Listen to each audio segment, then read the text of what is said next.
രണ്ട് മൂന്ന് കാര്യങ്ങൾ നമുക്ക് മനസ്സിലായ കാര്യങ്ങൾ ആദ്യം പറഞ്ഞുകൊണ്ട് തുടങ്ങാം. അതിനുശേഷമേ നമുക്കൊരു നിഗമനത്തിലേക്ക് എത്താൻ കഴിയൂ. ഇപ്പോഴും പൂർണ്ണമായും ചിത്രം തെളിഞ്ഞിട്ടില്ല എന്നാണ് മനസ്സിലാകുന്നത്. തെളിഞ്ഞ ചിത്രത്തിൻ്റെ കാര്യം ഞാൻ ആദ്യമേ പറയാം. നമ്മുടെ നാട്ടിൽ ഈ വീർക്കാതെ ഏറ്റവും കൂടുതൽ സമ്പന്നനാവാൻ പറ്റുന്ന സാധ്യതയുള്ള ബിസിനസ്സുകളിലൊന്നാണ് വിശ്വാസത്തിൻ്റെ പേരിൽ നടക്കുന്ന കച്ചവടം എന്ന് പറയുന്നത്. ഇന്ന് വിശ്വാസത്തിൻ്റെ പേരിൽ നടക്കുന്ന കച്ചവടം ലോകമെമ്പാടും കോടികളാണ് സമ്പാദിക്കുന്നത്. അത് നേർവഴിയിലുള്ള ചില കച്ചവടങ്ങളുണ്ട്, അതല്ലാതെ വിശ്വാസത്തെ തന്നെ വീണ്ടും പറ്റിച്ച് വീണ്ടും കച്ചവടം നടത്തി ലാഭം കൊയ്യുന്ന ആളുകൾ നിരവധി നമ്മുടെ ചുറ്റുമുണ്ട്. അത്തരത്തിലൊരു കേസായി കൂടി വേണം ശബരിമലയിലെ ഈ വിഷയത്തെ പരിഗണിക്കാൻ. ആരാണ് ഉണ്ണികൃഷ്ണൻ പോറ്റി എന്ന ചോദ്യത്തിൽ നിന്ന് തുടങ്ങാം. ഉണ്ണികൃഷ്ണൻ പോറ്റിക്ക് ഈ കേസുമായി ബന്ധപ്പെട്ട്, ഈ ശംഭുപാളിയുമായി ബന്ധപ്പെട്ട് എന്താണ് ബന്ധം? എങ്ങനെയാണ് ഇയാൾ ഇവിടെ വരുന്നത്? ശബരിമലയിലെ ഒരു പ്രിയപ്പെട്ടവനായി തീരുന്നത് എങ്ങനെയാണ്?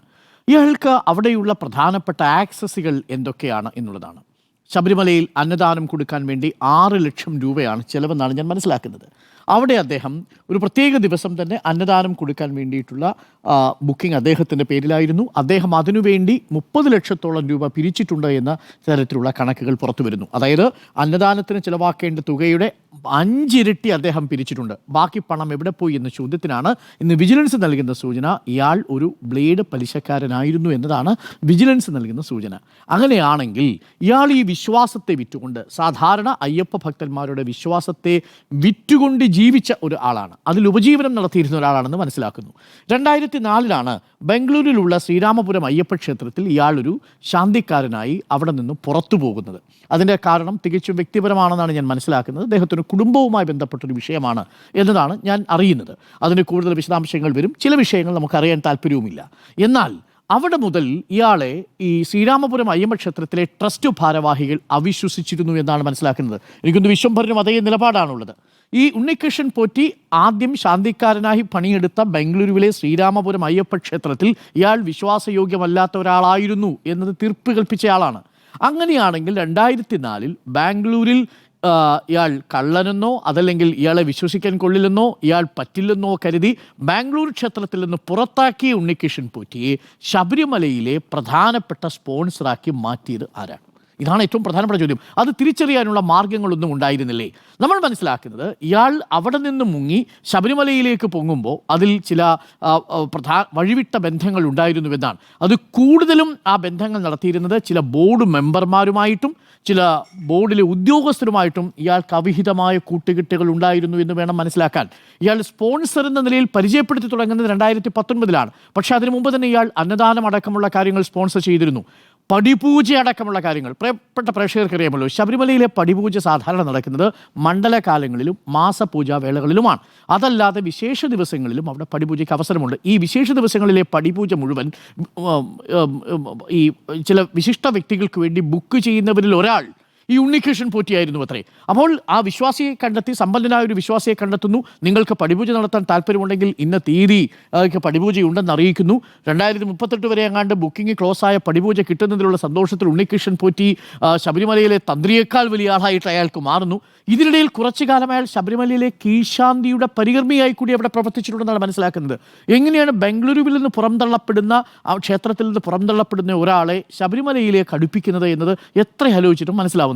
ഇനി അവിടെ അയാൾ അതെല്ലാ കാലങ്ങളിലും ഉണ്ട് എന്ന് ഓർമ്മിക്കണം.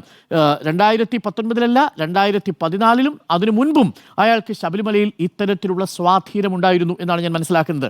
അങ്ങനെ കാലാകാലങ്ങളിലായിട്ട് വിവിധ ബോർഡുകളിലൂടെ അയാൾ അവിടുത്തെ സ്വാധീനം ഉറപ്പിച്ചു എന്ന് വേണം കരുതാൻ. അഷ്ടപൂജ എന്ന പേരിലുള്ള ഒരു പുതിയ പൂജാ സങ്കല്പത്തെക്കുറിച്ച് അയാൾ അവിടെ പറയുമായിരുന്നു. പടിപൂജ, ഈ പറയുന്ന വിശേഷ ദിവസങ്ങളിൽ ഒരുക്കി കൊടുക്കുന്ന പരിപാടി, അന്നദാനത്തിനു വേണ്ടി 5 ഇരട്ടിയിലധികം തുക ഭക്തരിൽ നിന്ന് പിരിച്ചെടുത്ത് ബ്ലേഡ് പരിപാടിക്ക് കൊടുക്കുന്ന പരിപാടി, ഇങ്ങനെ നിരവധി കൃത്യങ്ങൾ ഇയാൾ ചെയ്തിട്ടുണ്ട് എന്നുള്ളതാണ്. അങ്ങനെയുള്ള ഒരാളെ 2019 ഈ സ്വർണ്ണപ്പാളി ഗോൾഡ് പ്ലേറ്റ് ചെയ്യാൻ വേണ്ടിയിട്ട് ഏൽപ്പിക്കുന്നത് ഏതു മാനദണ്ഡത്തിൻ്റെ അടിസ്ഥാനത്തിലാണ്? ഞാൻ മനസ്സിലാക്കുന്നത് ചില ബോർഡ് മെമ്പർമാർ പറഞ്ഞു ഇയാൾ വിശ്വസിക്കാൻ പറ്റിയ ഒരാളാണ്. അന്ന് 2019 തിരുവിതാംകൂർ ദേവസ്വം ബോർഡിന് മുന്നിൽ വന്ന പ്രശ്നം, അവിടുത്തെ 1998 വിജയമല്യയുടെ കാലത്ത് ഗോൾഡ് പ്ലേറ്റിംഗ് നടത്തിയ ശ്രീകോവിലും ആ 99 ഗോൾഡ് പ്ലേറ്റിംഗ് നടത്തിയ ദാരുശില്പത്തിനും മങ്ങലേറ്റിട്ടുണ്ട് എന്നുള്ളതുകൊണ്ട് അത് ഗോൾഡ് പ്ലേറ്റിംഗ് ചെയ്യണം എന്നുള്ളതായിരുന്നു തിരുവിതാംകൂർ ബോർഡിൻ്റെ ദേവസ്വം ബോർഡിൻ്റെ ഒരാവശ്യം. എന്നാൽ അത് തിരുവിതാംകൂർ ദേവസ്വത്തിൻ്റെ സ്വർണ്ണം എടുത്ത് ചെയ്യാൻ പറ്റില്ല. സ്പോൺസർമാരുണ്ടെങ്കിലേ ചെയ്യാൻ സാധിക്കൂ. ഏകദേശം 50 പവനോളം വേണം ഇത് ഗോൾഡ് പ്ലേറ്റ് ചെയ്യാൻ. അതാണ് കണക്ക്. 49 പവൻ പോയിന്റ് സംതിങ് പവനാണ് വേണ്ടത്. 397 ഗ്രാം സ്വർണ്ണമാണ് ഇത് ഗോൾഡ് പ്ലേറ്റ് ചെയ്യാൻ വേണ്ടത്. അല്ലാതെ നമ്മൾ ഈ പറയുന്ന 42 കിലോഗ്രാം സ്വർണ്ണമൊന്നും അല്ല യഥാർത്ഥത്തിൽ അവിടെ ഉണ്ടായിരുന്നത്. അതാണ് ഞാൻ പറയാൻ പോകുന്നതിലെ വസ്തുത എന്ന് പറയുന്നത്. നമ്മൾ കാര്യങ്ങൾ തെളിച്ചു തന്നെ പറയണമല്ലോ. ഇതിൻ്റെ പേരിൽ നമ്മൾ വ്യാജ ആരോപണങ്ങൾ ഉന്നയിക്കാനും പാടില്ല. അപ്പോൾ ഇതാരാണ് എന്ന ചോദ്യത്തിന് ഒരു ദേവസ്വം ബോർഡ് അംഗം കൊണ്ടുവന്ന് ബോർഡ് പ്രസിഡന്റിനെ മറ്റോ പരിചയപ്പെടുത്തുന്നുണ്ട്. ഇത് ഇവിടുത്തെ സ്പോൺസറാണ്, ഇയാൾ വേണമെന്ന് വെച്ചാൽ ഈ ഗോൾഡ് പ്ലേറ്റിംഗ് നടത്തും. ഇയാളുടെ ഒപ്പമുണ്ടായിരുന്ന സുബ്രഹ്മണ്യം പോറ്റിക്കൊപ്പമുണ്ടായിരുന്ന രമേശ് റാവു, അനന്തഗോപൻ, ഇങ്ങനെയുള്ള 3 പേർ കൂടി ചേർന്ന് വിനീത് ജെയിൻ എന്ന് പറയുന്ന ഒരു വ്യവസായിയുടെ സാന്നിധ്യത്തിൽ, അല്ലെങ്കിൽ ഇവരെല്ലാവരും കൂടി ചേർന്ന് ഗോൾഡ് പ്ലേറ്റിംഗ് നടത്താൻ വേണ്ടി തീരുമാനിക്കുന്നു. പക്ഷേ അന്ന് ചട്ടപ്രകാരം തന്നെയാണ് കൊടുത്തുവിട്ടതെന്നാണ് പറയുന്നതെങ്കിലും അതിന് കൃത്യമായ രേഖകൾ ഉണ്ടായിരുന്നില്ല എന്നാണ് മനസ്സിലാക്കുന്നത്. അതാണ് PS പ്രശാന്ത് ഇപ്പോൾ പറയുന്നത്. എന്നാൽ ഇപ്പോൾ കൊടുത്തുവിട്ടിരിക്കുന്നതോ ചട്ടപ്രകാരം തന്നെയാണ്. അത് ഞാൻ പറയാം. അപ്പോൾ അന്ന് കൊടുത്തുവിടുന്ന സമയത്ത് അതിൽ എത്ര സ്വർണ്ണമുണ്ടായിരുന്നു, എത്ര ചെമ്പുണ്ടായിരുന്നു എന്നുള്ളത് യഥാർത്ഥത്തിൽ രജിസ്റ്റർ ചെയ്തിരുന്നു എന്നുള്ളതാണ് ചോദ്യം. അതിൽ രജിസ്റ്റർ ചെയ്തിരുന്നു എന്നതാണ് വാസ്തവം. ആ കണക്ക് ഞാൻ പറയാം. 1999 വിജയമല്യ ഈ ശ്രീകോവിലടക്കം സ്വർണം പൂശാൻ വേണ്ടിയിട്ട് അന്ന് 30.3 കിലോഗ്രാം സ്വർണ്ണമാണ് ഉപയോഗിക്കുന്നത്. 1900 കിലോഗ്രാം ചെമ്പ് പാളികളാണ് അന്ന് ശബരിമലയുടെ ശ്രീകോവിലും മറ്റു പ്രദേശങ്ങളും, അതായത് ഈ സന്നിധാനത്തിൻ്റെ ഉൾഭാഗത്തെ വാളിലടക്കമുള്ള ഭാഗങ്ങളിൽ ഗോൾഡ് പ്ലേറ്റ് ചെയ്യുന്നതിന്, ദാരുശില്പങ്ങൾ പ്ലേറ്റ് ചെയ്യുന്നതിന്, മറ്റു ഉപമണ്ഡപങ്ങളിലെ വിമാനങ്ങൾ പ്ലേറ്റ് ചെയ്യുന്നതിനൊക്കെ വേണ്ടിയിട്ട് ഉപയോഗിച്ചിരുന്നത്. ചില വാതിലുകൾ ഗോൾഡ് പ്ലേറ്റ് ചെയ്യുന്നതിന് വേണ്ടി ഉപയോഗിച്ചത്. അതിന് ഏകദേശം 18 കോടി രൂപ ചിലവായി. അതെങ്ങനെയാണ് ചെയ്തത്? അന്ന് അവിടെയാണ് നമ്മുടെ സംശയമുള്ളത്. അന്ന് അതായത് 98 ഇത് ഗോൾഡ് പ്ലേറ്റിംഗ് ചെയ്യുന്ന സമയത്ത് മൈലാപ്പൂരിൽ നിന്നുള്ള ഒരു ജുവലറി ഉടമയെ, JNR ജുവലറിയുടെ ഉടമ നാഗരാജുവിൻ്റെ നേതൃത്വത്തിൽ 53 ശില്പികൾ വന്ന് ഈ സന്നിധാനത്ത് ശബരിമലയിൽ വന്നിരുന്ന് പണിഞ്ഞാണ് ഈ മേൽക്കൂരയടക്കം സ്വർണം പൂശുന്നത്. അങ്ങനെ പൂശുന്നത് തന്നെ ഒരു പ്രത്യേക രീതിയിലാണെന്നാണ് പറയുന്നത്. അന്ന് അതിനുവേണ്ടി ഉപയോഗിച്ച സ്വർണത്തിൻ്റെ കണക്കുമുണ്ട്. 30.3 കിലോഗ്രാം സ്വർണ്ണമാണ്. അതിൽ ഈ ചെമ്പ് തകിടിലാണ് സ്വർണം പൂശുന്നത്. ആദ്യം ചെമ്പ് തകിട് വിരിയിക്കുന്നു. അത് പല പല പാളികളായിട്ടെടുത്ത് അതിൻ്റെ പുറത്ത് ഒട്ടകത്തോല് വെച്ച് അതിൻ്റെ പുറത്ത് പല പാളികളായിട്ട് സ്വർണം വെച്ച് പലതവണ 1000-ലധികം തവണ ചുറ്റിക കൊണ്ട് അടിച്ചു നിരത്തി അങ്ങനെ ഒരു പ്രത്യേക രീതിയിലാണ് അത് അന്ന് നിർമ്മിച്ചിരുന്നത് എന്നുള്ളതാണ്. അന്ന് അത് അവിടെ വെച്ച് നിർമ്മിക്കാമെങ്കിൽ ഇലക്ട്രോപ്ലേറ്റിംഗ് നമുക്ക് എന്തുകൊണ്ട് അവിടെ ചെയ്തുകൂടാ എന്നൊരു ചോദ്യമുണ്ട്. പക്ഷേ ചിലർ ഉയർത്തുന്ന ചോദ്യം ഇലക്ട്രോപ്ലേറ്റിംഗ് അങ്ങനെ സന്നിധാനത്ത് വെച്ച് നടത്താൻ പറ്റാത്തത് കൊണ്ട് ശബരിമലയിലേക്ക് കൊണ്ടുപോയി ഇതിനു പുറമെ മറ്റ് ചില സാധനങ്ങൾ കൂടി ഇതേപോലെ കൊണ്ടുപോയി തിരിച്ചു കൊണ്ടുവന്നിട്ടുണ്ടല്ലോ എന്നാണ് PS പ്രശാന്ത് ചോദിക്കുന്നത്, മാനുവലിന് വിരുദ്ധമായി. അതെന്തായാലും ആവട്ടെ. അപ്പോൾ എത്ര സ്വർണ്ണമാണ് ഉണ്ടായിരുന്നത്? മൊത്തം ഉണ്ടായിരുന്നത് 30.3 കിലോഗ്രാം, അതായത് മേൽക്കൂര അടക്കം. ഈ ദാരുശില്പത്തിൽ മാത്രം എത്ര സ്വർണ്ണമുണ്ടായിരുന്നു എന്നുള്ളതിൻ്റെ കണക്ക് കൂടി അറിയണം. ദാരുശില്പത്തിൽ ഉണ്ടായിരുന്നത് 397 ഗ്രാം സ്വർണ്ണമാണെന്നാണ് ഞാൻ മനസ്സിലാക്കുന്നത്. 397 ഗ്രാം ആണ്. ഇതെങ്ങനെയാണ് മനസ്സിലായത്? ഇതിന് എത്ര കിലോഗ്രാം ഭാരമുണ്ടായിരുന്നു? അന്ന് 42.8 കിലോഗ്രാം ചെമ്പുപാളിയിലാണ് ഈ സ്വർണം പൂശാൻ വേണ്ടി കൊണ്ടുപോകുന്നത്. അന്ന് മഹസറിൽ രേഖപ്പെടുത്തിയിരിക്കുന്ന 2019 സ്വർണം കൊണ്ടുപോകുന്ന സമയത്ത് മഹസറിൽ രേഖപ്പെടുത്തിയിരുന്നത് 42 കിലോഗ്രാം 42.8 കിലോഗ്രാം വരുന്ന ചെമ്പുപാളികൾ 14 എണ്ണമാണ് മഹസറിൽ രേഖപ്പെടുത്തി കൊണ്ടുപോയത്. സ്വർണ്ണമല്ല. ആകെ അതിൽ സ്വർണം ഉണ്ടായിരുന്നത് 397 ഗ്രാം സ്വർണ്ണമാണ് തിരിച്ച് പൂശി ഇവിടേക്ക് കൊണ്ടുവരുന്നതായിട്ട് മഹസറിൽ രേഖപ്പെടുത്തിയിരിക്കുന്നത്. ഞാൻ പറഞ്ഞത് 2019 കണക്കാണ് കേട്ടോ. അന്ന് 4.41 കിലോഗ്രാം കുറഞ്ഞിരുന്നു. ഏതിൽ നിന്നാണ് കുറഞ്ഞിരിക്കുന്നത്? ചെമ്പുപാളിയിൽ നിന്നാണ് കുറഞ്ഞിരിക്കുന്നത്. പക്ഷേ ഇതാണ് നമ്മുടെ പരക്കെ ഉയരുന്ന തെറ്റിദ്ധാരണ. 4 കിലോഗ്രാം സ്വർണം അടിച്ചു മാറ്റിയോ? അല്ല. അതിൽ ആകെ ഉണ്ടായിരുന്ന 42 കിലോഗ്രാം ചെമ്പിൽ 4.41 കിലോഗ്രാം ചെമ്പ് കുറഞ്ഞിട്ടുണ്ട് എന്നുള്ളതാണ്. അതിൽ 397 ഗ്രാം സ്വർണ്ണം മാത്രമാണ് ഇലക്ട്രോപ്ലേറ്റിങ്ങിന് വേണ്ടി ഉപയോഗിച്ചിരിക്കുന്നത്. അതായത് 50 പവൻ അടുത്ത് വരും. 49 പവൻ മാത്രമേ വരത്തുള്ളൂ. ഇതിൽ കുറവ് സംഭവിച്ചിട്ടുണ്ടോ എന്നുള്ളതാണ് ഇനി പരിശോധിക്കപ്പെടേണ്ടത്. ഇത് 2019 അതിനുശേഷം പിന്നീട് ഉണ്ണികൃഷ്ണൻ എന്താ ചെയ്തിട്ടുണ്ടാവുക? ഈ ചെമ്പുപാളി പലയിടങ്ങളിലും കൊണ്ടുപോയി ഈ ഉണ്ണികൃഷ്ണൻ പോറ്റി കാശുണ്ടാക്കിയിട്ടുണ്ട് എന്നുള്ളതാണ് വിജിലൻസിൻ്റെ അനുമാനം. നമ്മളും അങ്ങനെ തന്നെയാണ് സംശയിക്കുന്നത്. അങ്ങനെ സംശയിക്കാൻ കാരണമുണ്ട്. കാരണം സ്വർണം നേരിട്ട് അടിച്ചു മാറ്റുകയല്ല ചെയ്യുന്നത്. ഇത് ക്ഷേത്രവുമായി ബന്ധപ്പെട്ട ഒരു വ്യാജവാതിൽ കൊണ്ട് പൂജിച്ചു എന്നാണ് ഇന്ന് വിശ്വംഭരൻ നമ്മളോട് പറഞ്ഞിരിക്കുന്നത്. ശബരിമല സന്നിധാനത്തിലെ ശ്രീകോവിലിൻ്റെ വാതിൽ പൂജ നടത്തിയെന്നാണ്. നമ്മൾ ഇന്നേ വരെ കേട്ടിട്ടുണ്ടോ ശബരിമല സന്നിധാനത്തിന്റെ വാതിൽ ഇളക്കിയെടുത്തുകൊണ്ട് പോയത്? ഇന്നേ വരെ സന്നിധാനത്തിന്റെ വാതിൽ ഇളക്കിക്കൊണ്ട് പോയിട്ടില്ല. അത് ഞാൻ അദ്ദേഹത്തോട് ചോദിച്ചു. പറയുന്നത് അങ്ങനെയല്ല, അവിടെ വെക്കാൻ കൊണ്ടുപോകുന്ന വാതിൽ. അപ്പൊ അങ്ങനെയാണ് ഇളക്കി കൊണ്ടുപോയതല്ല, അവിടെ വെക്കാൻ. അങ്ങനെ പറഞ്ഞു. അതുപോലെയാണ് ഈ പീഠവും. അയാൾ പറഞ്ഞു വിശ്വസിപ്പിക്കുന്നത് എന്താണ്? ഇതാ സന്നിധാനത്ത് കൊണ്ടുപോയി ഞങ്ങൾ വെക്കാൻ പോകുന്ന വാതിൽ ഇതാ പൂജിക്കുന്നു. എവിടുന്നോ ഒരു ചെമ്പുപാളി എടുത്ത് അതിനകത്ത് 5-6 ഗ്രാം സ്വർണവും പൂശി പെയിൻറ്റും അടിച്ച് അവിടെ കൊണ്ടുവച്ച് അത് വാതിൽ പൂജ നടത്തി ലക്ഷങ്ങൾ തട്ടുന്ന ഒരാളാണ് ഇയാൾ എന്നുള്ളതാണ് നമ്മൾ മനസ്സിലാക്കുന്നത്. അതല്ലാതെ സന്നിധാനത്ത് വാതിൽ പൂജ നടത്താനോ സന്നിധാനത്തൊരു പ്രത്യേക വാതിലോ ഈ സാഹചര്യത്തിലും ആവശ്യമില്ല എന്നതാണ് യാഥാർത്ഥ്യം. അപ്പോൾ വാതിലിൻ്റെ പേരിൽ വ്യാജവാതിലുണ്ടാക്കി പൂജ നടത്തി. വ്യാജവാതിൽ പൂജ എന്ന് തന്നെ പറയണം. അത് സംഭവിച്ചത് 2004 മറ്റോ ആണ്. ഇത് അതിനുശേഷമാണ് സംഭവിച്ചിരിക്കുന്നതെന്നാണ് വിശ്വംഭരൻ പറയുന്നത്. അടുത്ത കാലത്ത് സംഭവിച്ച കാര്യമാണ് വാതിൽ പൂജ നടത്തിയിരിക്കുന്നത്. കൂടാതെ ഈ സ്വർണ്ണപീഠം 2024 സംഭവിച്ചു. 2004 പുറത്താക്കിയ ഇയാൾ അന്ന് തട്ടിപ്പുകാരനാണെന്നോ അല്ലെങ്കിൽ മറ്റു താല്പര്യങ്ങളുടെ പുറത്താക്കിയ ഇയാൾ പിന്നീട് വീണ്ടും അതേ ക്ഷേത്രത്തിലെ സന്ദർശകനായിരുന്നുവെന്നും അവിടെ പോയി ഈ വാതിൽ പൂജ നടത്തിയിട്ടുണ്ട് എന്നുള്ളതുമാണ് നമുക്ക് ലഭിക്കുന്ന വിവരം. അയാൾ വീണ്ടും അവിടേക്ക് വരികയാണ്. അപ്പോൾ ഇയാൾ കൂടുതൽ സ്വാധീനശേഷിയുള്ള ആളായിട്ട് മാറുന്നു.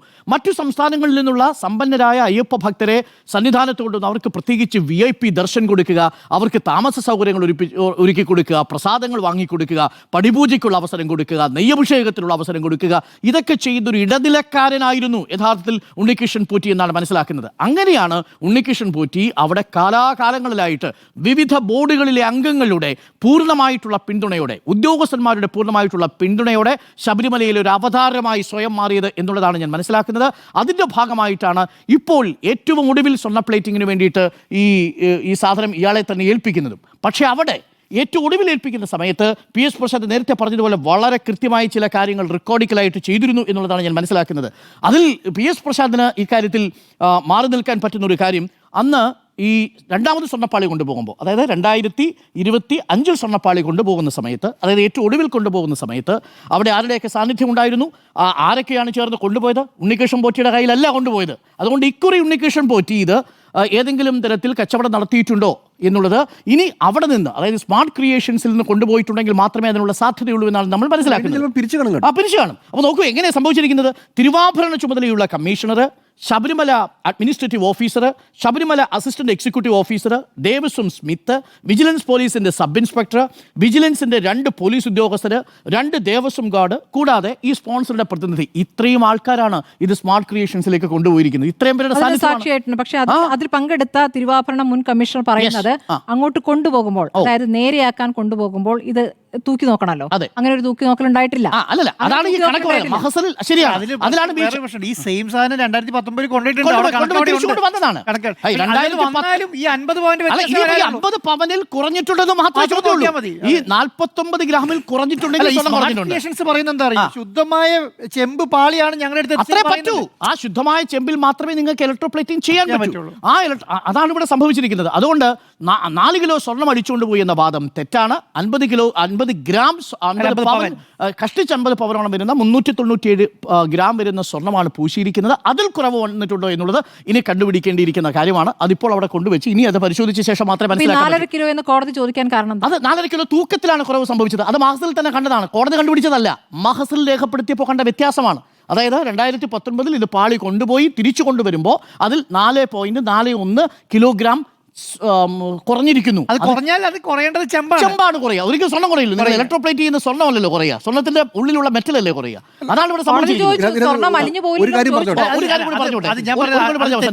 കാരണം 2019 ചെമ്പുപാളി കൂടി 50 പവനോട് കൂടിയതാണ് ഈ പാളി.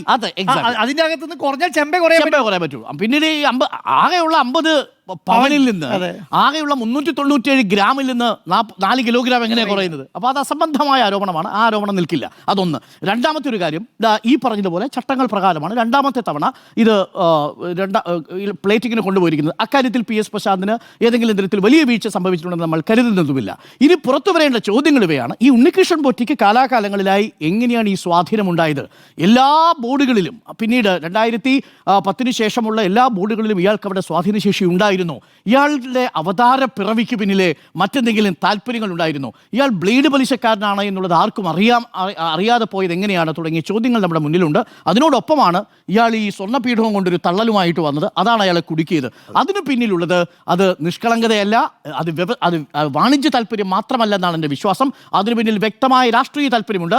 ഇല്ലെങ്കിൽ ആഗോള അയ്യപ്പ സംഗമം തുടങ്ങുന്നതിന് 6 ദിവസം മുൻപ് സ്വന്തം വീട്ടിൽ ആ പീഠമിരിക്കെ, അത് വാസുദേവന്റെ കയ്യിൽ ഉണ്ടെന്നറിയാമായിരിക്കെ, ഉണ്ണികൃഷ്ണൻ ഉണ്ണികൃഷ്ണൻ പോറ്റി നമ്മളടക്കമുള്ള മാധ്യമങ്ങളോട് വന്ന് ഈ പീഠം കാണാനില്ല എന്ന് സംശയത്തിൻ്റെ വിത്തുപാകിപ്പോയത് ദേവസ്വം ബോർഡിനെ പ്രതിക്കൂട്ടിൽ നിർത്താനാണ്, ആഗോള അയ്യപ്പ സംഘവുമായി ബന്ധപ്പെട്ട ഒരു സംശയത്തിൻ്റെ നിഴൽ സൃഷ്ടിക്കാൻ വേണ്ടിയാണെന്നുള്ളത് വ്യക്തമാവുകയാണ്. അതുകൊണ്ട് ഇതിൽ പഹളിയിട്ടുണ്ട്. ഈ കലാകാലങ്ങളിലായിട്ട് വന്ന ദേവസ്വം ബോർഡിലെ പ്രതിനിധികൾക്ക്, ഉദ്യോഗസ്ഥന്മാർക്ക്, ബോർഡ് അംഗങ്ങൾക്ക് ഒക്കെ ഇക്കാര്യത്തിൽ ഗുരുതരമായ വീഴ്ച സംഭവിച്ചിട്ടുണ്ട്.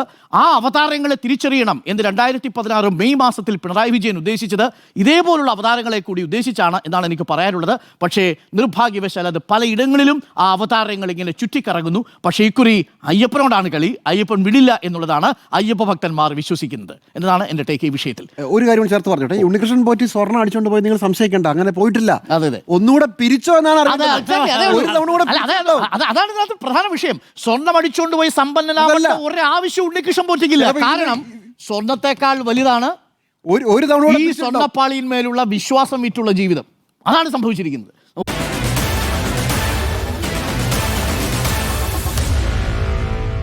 Meet the editors.